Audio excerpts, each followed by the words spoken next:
Thank you to the Picture Book Award Committee and everyone at the Asian Pacific American Librarians Association for this incredible honor for Watercress. I could not be more thrilled. Receiving validation from my own community just makes this award all the more special. Thank you also to my agent, Erin Murphy, editor, Neal Porter, art director, Jennifer Brown, and everyone at Holiday House Books for believing in a quiet, semi-autobiographical story of a Chinese American girl whose experience picking watercress ultimately has a profound impact on her perspective of her culture. I'm especially grateful to Jason Chin for his exquisite, emotionally honest illustrations, which have brought this family, my family, to life in all our complexity. Most of all, thank you to all the librarians who have championed this book of my heart. It means so much to me that young readers will be able to see themselves represented in so many different ways as Asian Americans, as children of immigrants, as families living with financial hardship or food insecurity, as survivors of war, natural disasters, or generational trauma. By sharing Watercress with readers and giving them a safe space to have difficult conversations, you are spreading love, because what is love but understanding and acceptance? Thank you again for this honor. Thank you to the Asia Pacific American Librarians Association and to the APALA Award Committee for this incredible honor. To have this award and to have it coming from you means so much to me.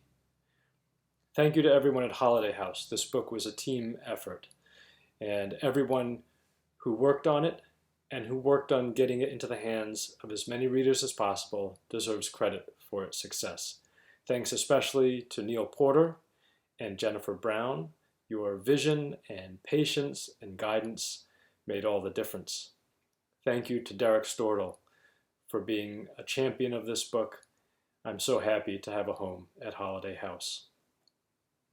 When I took on the responsibility of illustrating Watercress, I was really scared of messing something up. You see, it's about a family in which the parents immigrated from China and the daughter is growing up in America. But I am one generation removed from that experience, my grandparents having been raised in China and my father being the first generation raised in America. Moreover, my mother is of European descent, and her family has lived in this country for more than 200 years. And while I've visited China and Ohio, I have never lived in either place. All of this is to say that when I took on this project, I knew I was going to have to do my research. The research started with meeting Andrea and learning about her family history. And clearly, there is no better place to start your research for this book than meeting the protagonist and talking to her firsthand. It also involved doing visual research, which involved finding out what tables and chairs and cars and landscapes look like. And it involved talking to people, Chinese American members of my community and my father. When my father was in first grade in the 1950s, his teacher asked his class what they had eaten for breakfast one morning. And the students went around the room saying things like toast and eggs and cereal and so on. And when it came to my father, he said, "Nyukbyang," to which the rest of the class laughed and said, "What is that?" He was so embarrassed. He couldn't explain. He didn't have the English for it. Chinese was his first language. And he went home and said to his mom, to my grandmother, "I never want to eat Chinese food for breakfast ever again." She understood, and he never had to. What a tragedy. A 6-year-old being made to feel ashamed of his family, to be ashamed of his culture, of his identity, of who he is. What a tragedy.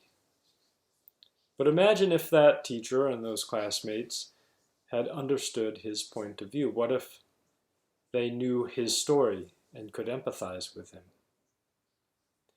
Andrea has said she hopes Watercress will help humanize immigrants and their experience, and I wholeheartedly agree. We also hope that young people who feel different because they don't speak English or eat different foods than their peers will read this book and they won't feel so alone. I know our book won't reach every reader, but we did get this response from one second grade student who told the teacher, "This is a life lessons book. Be happy with what you have. Be proud of who you are." Thank you so much for the APALA award. This award gives me confidence that I didn't mess anything up and that the images ring true. More importantly, this award will help get this story into the hands of more readers, readers who need a little help to feel proud of who they are, and others who need a little help finding common ground and finding empathy with people who are different from them.